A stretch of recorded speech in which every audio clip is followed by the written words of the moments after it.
अदिति मैया और दिति मैया जो कश्यप जी की दो पत्नियां हैं, दोनों ने व्रत किया और पयोव्रत नाम का व्रत किया, जिसमें केवल दूध का आहार लेके रहा जाता है। 1 वर्ष तक जो इस व्रत का नियम पालन करता है उसको जो मनोकामना होती है, मनोकामना पुत्र या पुत्री की प्राप्ति होती है। उसके मन में जो भाव होता है वही प्राप्त हो जाता है। तो दिति मैया ने भी व्रत किया, जो दैत्यों की माँ है। इंद्र को लगा कि दिति मैया ने व्रत तो कर लिया, कहीं इनको ऐसा पुत्र न मिल जाए जो फिर देवताओं को हराए, इसलिए दिति मैया के गर्भ में इंद्र गए और जो बालक वहां गर्भ में पल रहा है उसको मारने लगे। अब बाल रूप में वो बालक है, जब उसे मारने लगे तो एक बालक के 7 टुकड़े कर दिए। 7 के बाद भी उसकी मृत्यु नहीं हुई, तो उस 7 के फिर 7 टुकड़े कर दिए। 49 भाग में खंड खंड किया, लेकिन फिर भी बालक की मृत्यु नहीं हुई। 49 भाग में होकर उन सब ने इंद्र से प्रार्थना की, आप हमें क्यों मारना चाहते हैं? इंद्र ने कहा, तुम हमारी सौत माँ के पुत्र हो, कहीं बाद में मुझे अहित न करो, इसलिए हम तुम्हें मारना चाहते हैं। तो 49 ने एक स्वर में कहा, हम आपके भाई बन के आएंगे, मरुद गणों में मुझे स्थान दे दीजिए, लेकिन मुझे मारिए मत। तो इंद्र ने उनके प्राण छोड़ दिए और 49 मरुद गणों में जो देव रूप में उनका वंदन होता है। हनुमान जी भी जब लंका जलाने गए तो चले मरुत 49, इतना तीव्र वेग से वो हवाएं चलने लगी, लंका जल के भस्म हो गई। तो 49 भाग में कर दिया, 49 मरुदगण बन गए। इंद्र बाहर आ गए मां के गर्भ से। देवताओं की जो मां है अदिति मैया, उन्होंने व्रत किया और पयोव्रत नाम का व्रत किया। और जब व्रत पूर्ण हुआ तो उनके गर्भ से कोई और नहीं, भगवान स्वयं बामन बन के प्रकट हो रहे हैं। बोले बामन भगवान की जय हो। स्वयं बामन बन के भगवान आए और जब बामन रूप में पधारे, सब देवता पहले तो दर्शन करने के लिए आए। किसी ने आकर के उन्हें छत्र दिया, किसी ने आकर के उन्हें भिक्षा का पात्र दिया। देवगुरु बृहस्पति ने जनेऊ दिया, खड़ाऊ दिया, बड़ा ही सुंदर वेश बनाया और दान मांगने के लिए राजा बलि के द्वार पे जा रहे हैं। जब राजा बलि के द्वार पर जाने लगे, द्वार की ओर बढ़े, तो जब जहां यज्ञ हो रही है वहां पहुंचे तो सैनिकों ने देखा कोई ब्राह्मण बालक द्वार पे आया है। तो सैनिक आए और सैनिकों ने कहा, हे ब्राह्मण देवता, आपको क्या चाहिए, किससे मिलना है? भगवान बोले, भैया आपके जो राजा यज्ञ कर रहे हैं उनसे मिलना है। राजा बलि को संदेश दिया गया, भाई कोई ब्राह्मण बालक आपसे मिलने के लिए आया है। राजा बलि तुरंत उठ करके वहां से आए और जब आकर के देखते हैं इतना सुंदर भगवान का स्वरूप है, इतना सुंदर स्वरूप है, देखकर ही मन मोहित हो गया और मानो चरणों में प्रणाम करके कहने लगे, प्रभु आपको तो देखकर लगता है स्वयं नारायण ही अवतार लेके प्रकट हो गए हो। आपको तो देखकर ऐसे लगता है स्वयं भगवान आ गए। बताइए किस कारण से आए हैं, और आप जो चाहिए हम आपको वही देंगे। आपकी जो मनोकामना है, आपको जो चाहिए आप बताओ, आप जो मांगोगे हम उसी भाव की पूर्ति कर देंगे।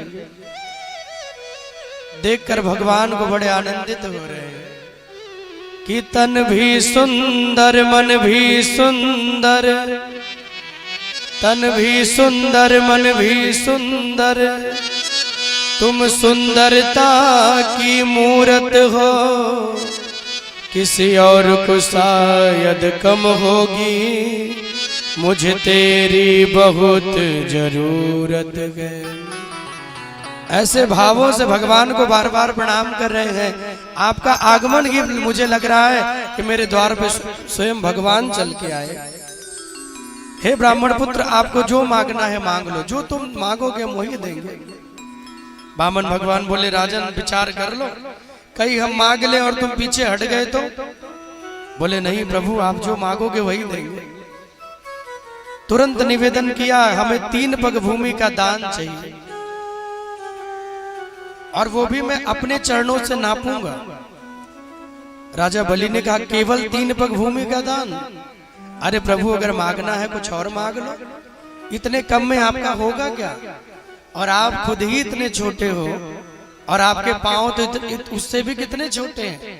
इतने छोटे छोटे पांव, इतने में आप क्या नापोगे?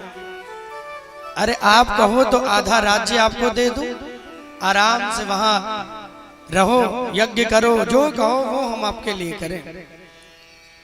भगवान बोले देखो राजन, जो तुम देना चाहते हो वो हमें स्वीकार है, लेकिन पहले जो मैं मांग रहा हूं वो तो मुझे दो। केवल 3 पग भूमि का दान पूरा कर दो बस। राजा बलि ने कहा अगर 3 ही पग लेना है तो मेरे पांव से नाप लो, बड़ा जगह मिलेगी आपको, छोटे में करोगे क्या? वामन भगवान ने कहा देखो राजन, मैं संतोषी ब्राह्मण हूँ, मुझे उतना ही चाहिए जितने में मैं अपना बैठ के भगवान का भजन कर लूं, क्योंकि ज्यादा हो जाएगी तो माया हो जाएगी, और माया हो जाएगी तो भगवान का भजन छूट जाएगा। उतना ही मिले जितने में भगवान का भजन हो जाए। धन भी भगवान से उतना ही मांगिए जितने में धन बुद्धि खराब न करते, क्योंकि ज्यादा धन भी कई बार बुद्धि को डिस्टर्ब कर देता है। कहाँ रख के क्या करे, कैसे करे, क्या करे, व्यक्ति पागल हो जाता है। धन भी उतना दे भगवान जिसका सदुपयोग हो, बाल बच्चों का विचार अच्छा रहे, उनकी बुद्धि अच्छी रहे, बालक अपने माता पिता की सेवा करने वाले हो, गुरुजनों को आदर सम्मान देने वाले हो, उनके मन में अच्छे संस्कार हो, उनके जीवन में अच्छे भाव हो।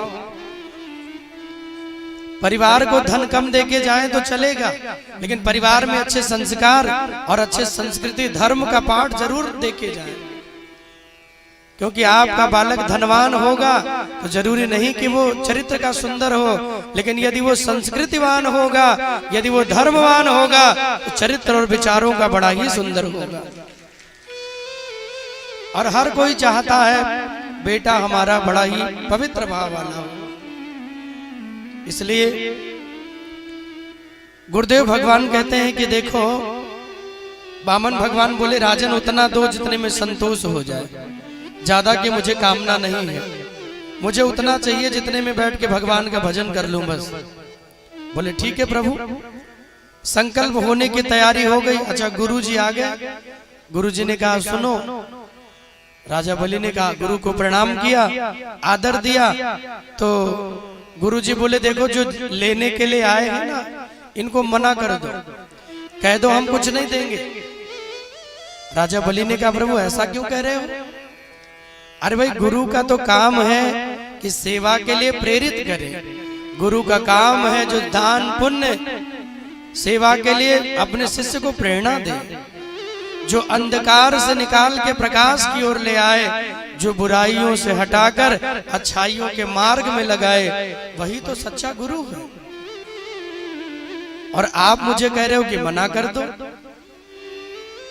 मैं प्रहलाद जी का नाती राजा विरोचन का पुत्र हूँ। मेरे पिता और मेरे बाबा ने कितना दान पुण्य किया, मेरा नाम भी दानवीरों में आता है। कोई आज तक द्वार पे आया उसे मैंने खाली नहीं लौटाया। एक ब्राह्मण 3 पग मांग रहा है, आप कह रहे हो कि मना कर दो। गुरु जी क्षमा करिए, मैं मना नहीं कर सकता, मैं आज आपकी बात नहीं सुनूंगा, आज आपकी बात नहीं सुन सकता। गुरु ने कहा जानते हो ये कौन है? बोले कौन है? बोले साक्षात नारायणो भव, ये कोई और नहीं, ये स्वयं नारायण है। और तुम 3 पग की दान करते हो। हे शिष्य, 2 पग में तुम्हारा सर्वस्व नाप लेंगे, तीसरा रखने की कहीं कोई जगह नहीं बचेगी। तुम दोगे क्या? ये तुम्हारा सर्वस्व हरण करने के लिए आए हैं।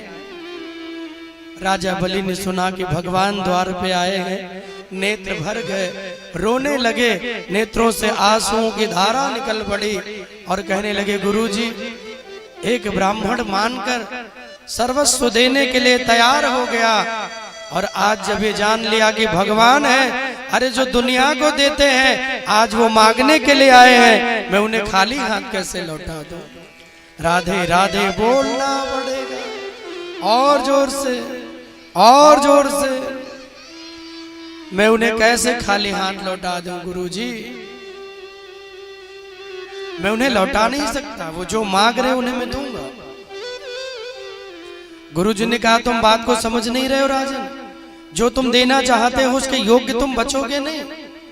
फिर भी राजा बलि नहीं माने, बार बार भगवान की ओर देखते हैं। बोले प्रभु आप जब स्वयं चल के आए हैं, आपकी जो इच्छा हो आप कर लो। भगवान ने कहा पहले संकल्प करो।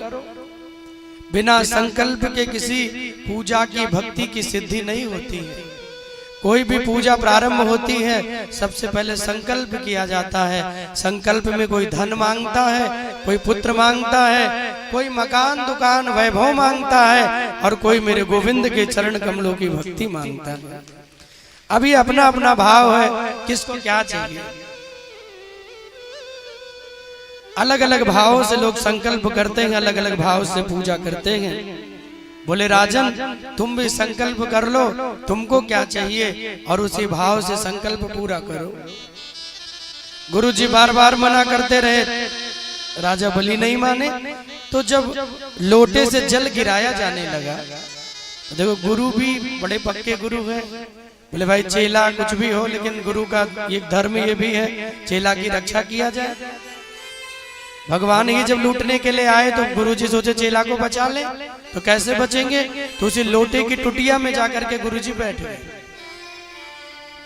बोले ना गिरेगा जल, ना मिलेगा फल, ना होगा संकल्प, और ना इनका कुछ अहित होगा। भगवान जब बार बार जल गिराने लगे, जल गिरे ना।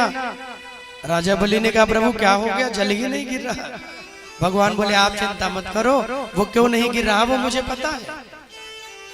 एक कुश भगवान ने उठाया और उस कुश को लोटे की टुटिया में डाल दिया, और शुक्राचार्य जी एक आंख से देख रहे थे कि क्या हो रहा है शिष्य के साथ। जैसे ही कुश डाला एक आंख गोविंदाय नमो नमः हो गई, एक आंख चली गई। इसलिए शुक्राचार्य जी एक आंख से ही देखते हैं दुनिया को। तो गुरु जी निकल के खड़े हो गए, बोले प्रभु ऐसा दंड क्यों दिया। भाई गुरु का धर्म है चेले के रक्षा करना। तब भगवान बोले कि जब बात धर्म की आए तो चाहे गुरु हो माता पिता हो, जो आपको धर्म के लिए रोके उसका त्याग कर देना चाहिए। आप अच्छे कार्यों के लिए मना नहीं कर सकते। समाज में भी यही होता है, कोई अच्छा काम करने जाता है तो चार लोग उसे रोकने लगते हैं। किसी का मन हो गया, किसी का भाव बन गया तो दो चार लोग रोकने लगते हैं। कभी भी अच्छे काम के लिए सहयोग करिए, अच्छे काम का सपोर्ट करिए, कभी भी अच्छे कामों का विरोध नहीं करना चाहिए। अभी कोई कहे चलो भैया कथा सुनाए, पवन देव महाराज आए हैं कथा सुना रहे, चलो सुन के आए। तो कुछ लोग कहेंगे चलो कल चलेंगे, परसों चलेंगे, लास्ट वाले दिन चलेंगे, है ना। खुद भी नहीं आते, आपको भी रोक लेते हैं। तो अच्छे काम में विरोध नहीं करना चाहिए। और भी आप कहो चलो भैया लड़ाई झगड़ा करना है, चलो रायबरेली बाईपास में किसी को मारना पीटना है, तो 10-20 लोग गाड़ी मोटरसाइकिल लेके खड़े हो जाएंगे। हाँ हाँ चलो चलो हम चल रहे हैं, लाठी डंडा लेके सब लेके तैयार हो जाएंगे। वो बुराई में साथ देने के लिए खड़े हैं, अच्छाई में। बोले चलो हनुमान जी को प्रणाम कराएं, बोले अभी पिछले मंगलवार गए थे, अब थोड़ा रुक जाओ, चलेंगे। आप नहीं जा सकते तो उसे मत रोकिए, बोले जाओ भैया तुम्हारा मन बना है तो जाओ, क्या पता कल मन ना हो। किसी भी अच्छे काम का मन बन जाए तो भागवत जी कहती हैं कि उसको तुरंत कर लेना चाहिए। तुरंत जो मन में भाव बने वो कर लो। सेवा का भाव बने, किसी को भोजन कराने का मन बने, दान पुण्य का मन बने तो तुरंत करो। एक बार राजा युधिष्ठिर बैठे हुए थे, उस सभा में भगवान कृष्ण भी बैठे थे। शाम का समय हो गया, एक याचक कुछ मांगने के लिए आ गया। याचक रोता रोता आया, महाराज युधिष्ठिर की जय हो। बोले क्या चाहिए। बोले महाराज थोड़ा स्वर्ण की मुद्राएं मिल जाती, मुझे कुछ बहुत जरूरी काम है इसलिए दौड़ के आया हूं। राजा युधिष्ठिर ने कहा कि आज तो रात हो गई, खजाना बंद हो गया, अब तुम कल आना, आज नहीं मिलेगा। याचक तो चला गया, लेकिन भगवान को हंसी आ गई। भगवान बोले, वाह राजा युधिष्ठिर जी, आपने तो काल को भी जीत लिया, आपने मृत्यु को जीत लिया। तो बोले, प्रभु मैं समझा नहीं। भगवान बोले, भाई आज वो व्यक्ति मांगने के लिए आया, उसको जरूरत आज थी और आप कह रहे हो कि कल दोगे। क्या पता आज आपकी मृत्यु हो जाए, कल आप देने के लिए ना रहो। क्या पता आपका राज्य आपसे चला जाए, क्या पता कल धन ना हो, क्या पता कल वो व्यक्ति ना हो, ऐसा समय ना हो।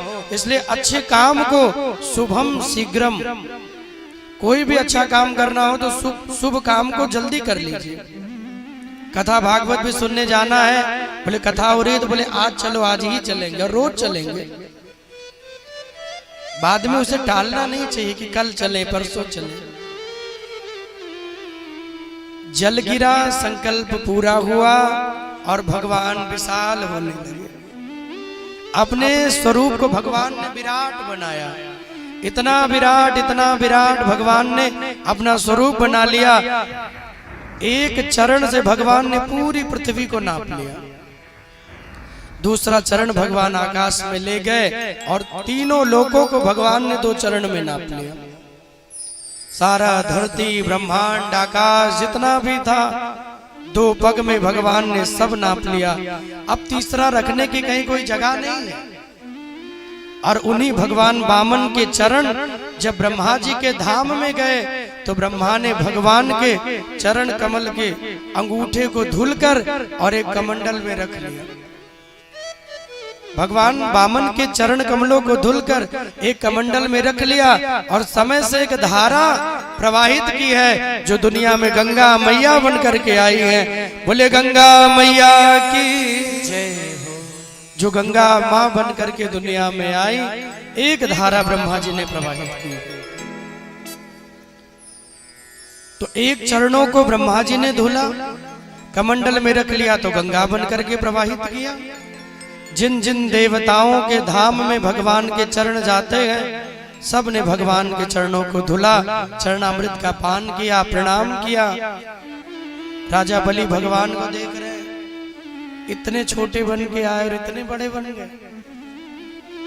52 अंगुल के भगवान थे, इसलिए उनका नाम वामन पड़ा। इतने छोटे बनकर इतने बड़े हो गए। वहीं राजा बलि की कन्या, उनकी बिटिया रत्नमाला खड़ी है। भगवान के सुंदर स्वरूप को जब भगवान आए, इतने प्यारे लग रहे थे वामन भगवान, देख करके कहने लगी, ऐसा पुत्र मुझे मिले तो मैं अपना दुग्ध पिलाऊं, माँ का प्रेम करूं, ऐसा पुत्र मुझे मिल जाए। लेकिन जब वही भगवान बड़े बन गए, वही भगवान विराट बन गए, तो वही बिटिया कहने लगी, मेरे पिता के साथ इतना बड़ा धोखा किया। मैंने तो इनको बेटा मान लिया, दूध पिलाने की बात कर दी, लेकिन अब अगर ये मेरा बेटा बन के आ जाए तो उसी दूध में जहर मिला के इनको पिला दूंगी, इनको मार दूंगी मैं। तो भगवान ने कहा कि ठीक है देवी, जो इच्छा है वो पूरी होगी। जो इच्छा करी हो मन माही, हरि प्रसाद कछु दुर्लभ नाहि। वही रत्नमाला पूतना बन करके आई, जो भगवान को जहर पिलाती है और भगवान उसका कल्याण करते हैं। दीन जानते ही निज पद दीना, मारने वाली का भी जो कल्याण कर दे, उनके जैसा दयालु कौन होगा। ब्रह्मा ने कहा कि भैया जो भगवान को मारने के लिए आई, कितने सरल है मेरे कन्हैया, जो जहर पिलाना चाहती है, जो जहर पिला के मारना चाहती है।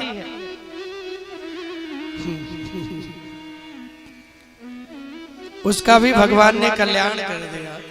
कमवा दयालुम शरणम व्रजेम।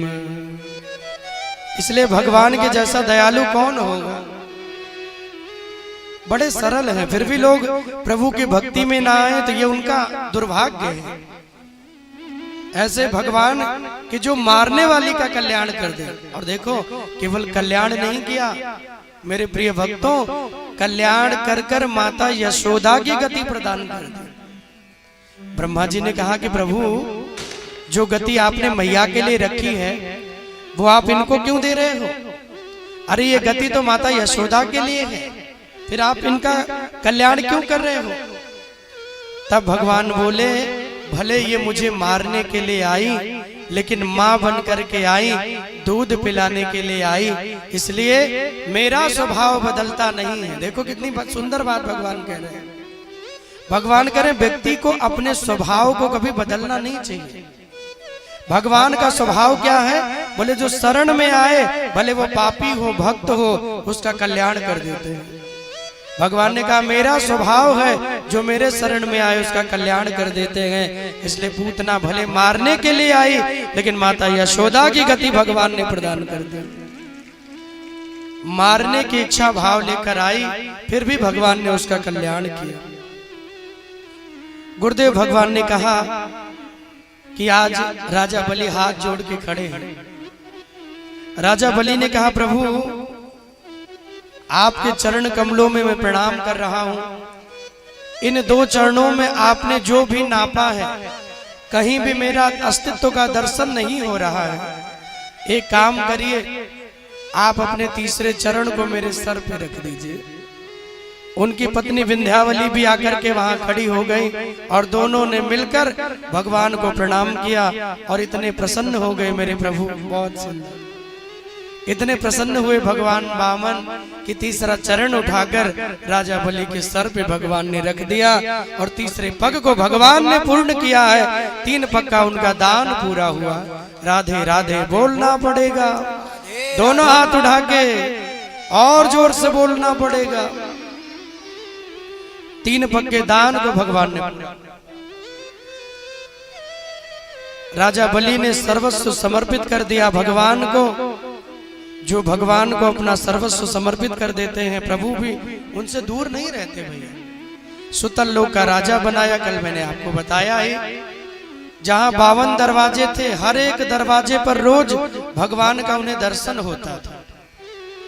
जिन दरवाजों से निकल जाते थे राजा बलि, उन्हीं दरवाजों पर भगवान का दर्शन हो जाता था। बाद में लक्ष्मी जी आई, उन्हें मांग के ले गई। तो वामन भगवान की कथा हमारे जीवन में ये शिक्षा देती है कि जो भगवान के प्रति समर्पित रहता है, भगवान भी उसको उसी भाव से भजते हैं। कभी भी सेवा के भाव में, भक्ति के भाव में, दान के भाव में किसी को रोकना नहीं चाहिए। शुक्राचार्य जी गुरु होकर के रोकते हैं तो एक गोविंदाय नमो नमः हो।